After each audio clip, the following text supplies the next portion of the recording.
The OAS has called an extraordinary meeting to discuss the situation in Venezuela, plus teachers on strike in Colombia against privatization. Thanks so much for joining us for teleSur's English. I'm Cody Weddle, and this is From the South. The Organization of American States has called for an emergency meeting after the Secretary General, Luis Almagro, invoked the Democratic Charter against Venezuela. Almagro's measure was countered by several nations which considered that Almagro had acted inappropriately. During the special session, Venezuela presented a draft proposal for the OAS to back a national dialogue, which has already begun under the sponsorship of the UNASUR bloc of nations. This session remains ongoing.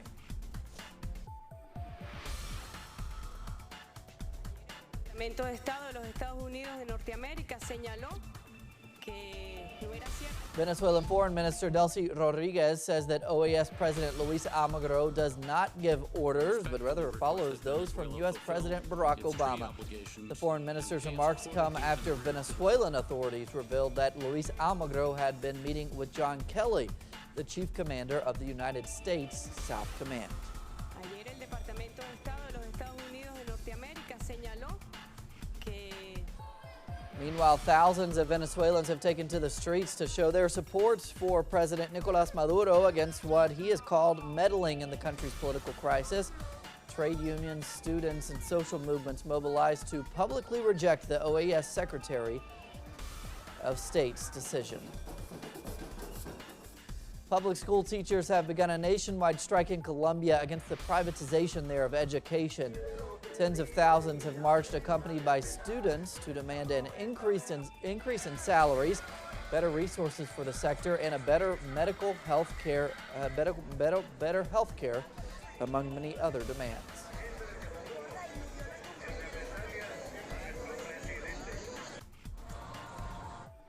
Authorities have found torture houses in downtown Bogota. Now, torture houses are abandoned homes used by paramilitary groups and gangs to torture and even kill their victims. One of the houses was located just a couple blocks from the presidential palace there. At least 11 people have been arrested in connection to the case.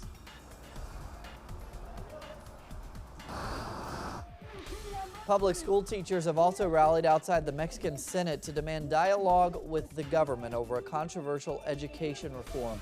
For months now, teachers have rejected the education reform passed by Enrique Peña Nieto's government, which implements a series of evaluations to test teachers and can justify their firing.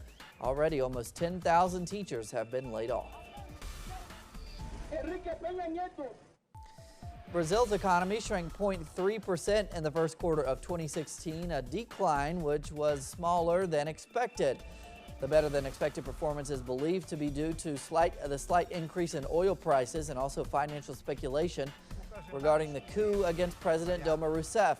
Critics and government supporters claim that the numbers show the crisis was less catastrophic than presented by the political opposition in the months leading up to the impeachment vote. And former Brazilian President Luis Inácio Lula da Silva has announced the release of a new book documenting the coup against President Dilma Rousseff. In a video posted on his Facebook, Lula invited people to buy his book and to continue resisting the coup-imposed government led by Michel Temer.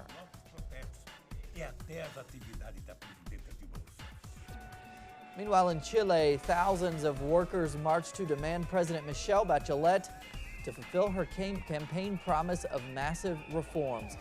The main trade unions of the country had achieved passing a labor reform in Congress, but that was partially vetoed by the presidency under the promise that a better reform would be discussed. The unions also demanded a speedier constitutional reform, which is already underway. And finally, thousands took to the streets in Lima Tuesday against presidential candidate Keiko Fujimori, who leads in the polls there for this Sunday's election with 46% of the vote. Protesters chanted "Keiko no" and "No to a state run by drug traffickers," in allusion to her father, Alberto Fujimori, who is currently in jail over corruption charges. Bolivia and Peru have agreed to strengthen their joint efforts to fight drug trafficking along their shared border as part of a new agreement. An intelligence center will also be set up with support from Brazil to share information to stop drug trafficking between the three countries. Our Bolivian correspondent now, Dimitri O'Donnell, reports. Lake Titicaca is the world's highest altitude body of water, stretching for 58,000 square kilometers along the shared border between Bolivia and Peru. It's also a major drug trafficking hub for transporting illicit substances between the two countries. Security experts estimate some 200 tons of cocaine is moved every year between Peru and Bolivia. A new accord signed by the two nations will target drug smugglers. The most important thing is to have these areas of effective coordination between Peru and Bolivia, to exchange information so we can dismantle these groups and allow us to stop the harm caused by their actions. One of the great challenges facing both nations is identifying the many routes that traffickers use along this vast lake, routes that change almost every month. Drug traffickers have also set up an air corridor between Bolivia and Peru to transport drugs to Brazil, Argentina and Paraguay. It's hoped this new deal will make this more difficult in the future. As part of the deal, Peru and Bolivia are stepping up their crop eradication programs.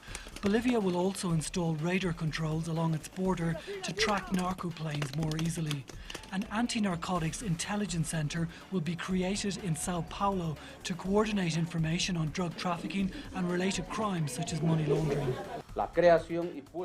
The creation and operation of this anti-narcotics intelligence center beginning in September is key to identifying the areas of cocaine production to put a stop to this illegal activity that causes great harm to our countries. The new Brazilian-based intelligence center is an important step in targeting major South American drug gangs.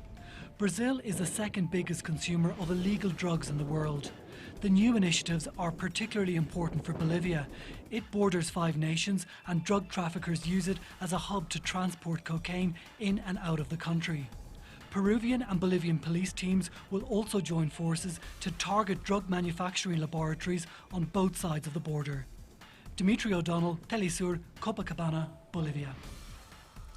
Signals have been detected from one of the black boxes of the Egypt airplane that crashed last month, killing all 66 people on board.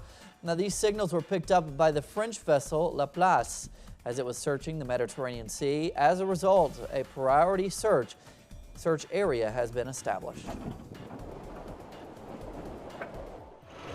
Thanks to a 48-hour ceasefire, trucks carrying food and aid supplies have been able to reach rebel-held suburbs in Syria. Food supplies were delivered to the neighborhood of Moldavia, while medical supplies were delivered to the town of Darawa, which has been besieged and regularly bombed since 2012. Greek police have uncovered a migrant smuggling ring which was forging travel documents and transportation migrants to the rest of Europe. The ring, made up of 2 criminal organizations, was forging in driver's licenses, government ID cards, and passports. According to the Greek police, 16 people have been arrested in connection to that case.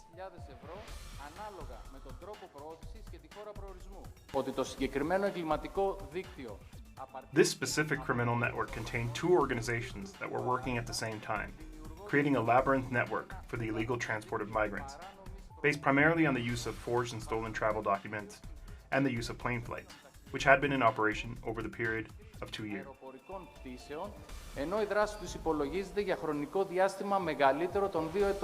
In a humanitarian gesture, Egypt has reopened the Rafah border crossing for 4 days in both directions ahead of the Muslim holy month of Ramadan. Noor Harazin now reports.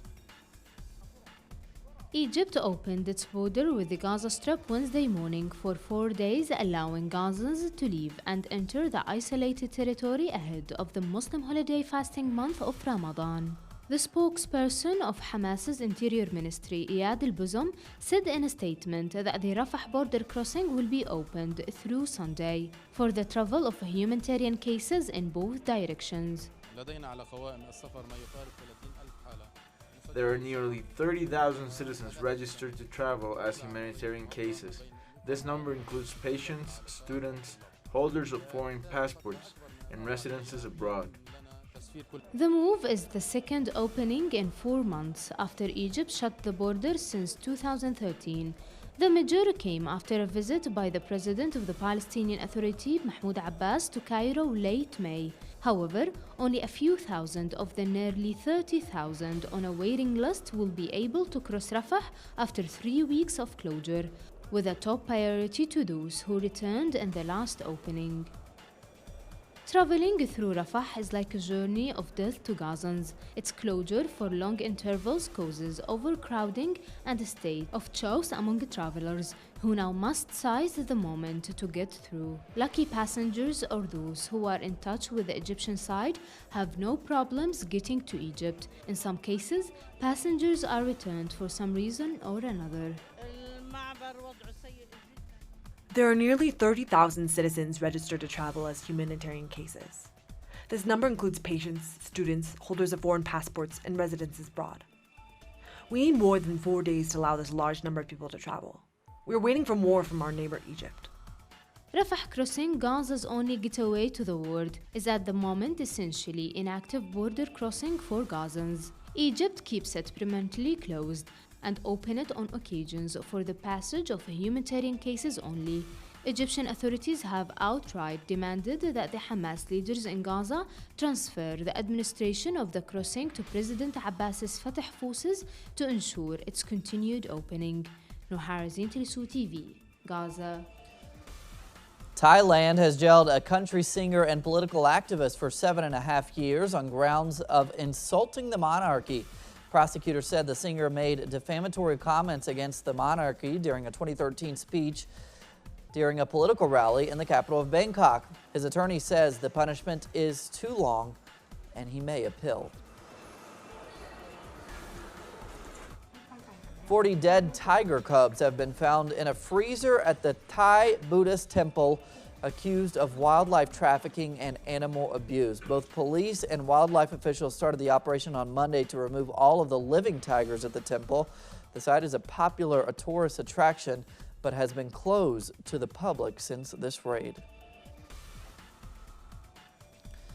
Armed Taliban militants stormed a court in Afghanistan's northern city of Mazar-e-Sharif, killing at least 6 people. The militants had rocket-propelled grenades and other weapons. Among the victims was a district police chief. At least 60 people were wounded. After almost 2 decades of construction work, the world's longest and deepest rail tunnel has officially opened in Switzerland. The tunnel is 57 kilometers long and will provide a high-speed rail link between northern and southern Europe under the Swiss Alps.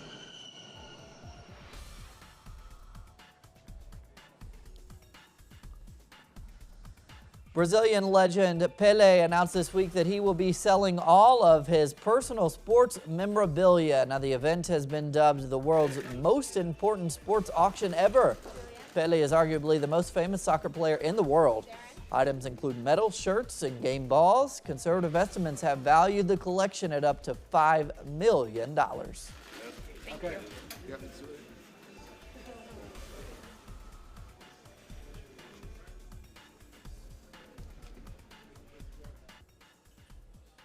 Spanish soccer star Lionel Messi is currently on trial for tax fraud. His former tax advisors came out in support of the player, saying he never handled his wealth management. Messi's defense team says that the player's finances have been managed by his father, who did not report it to him. Messi will take the stand on Thursday.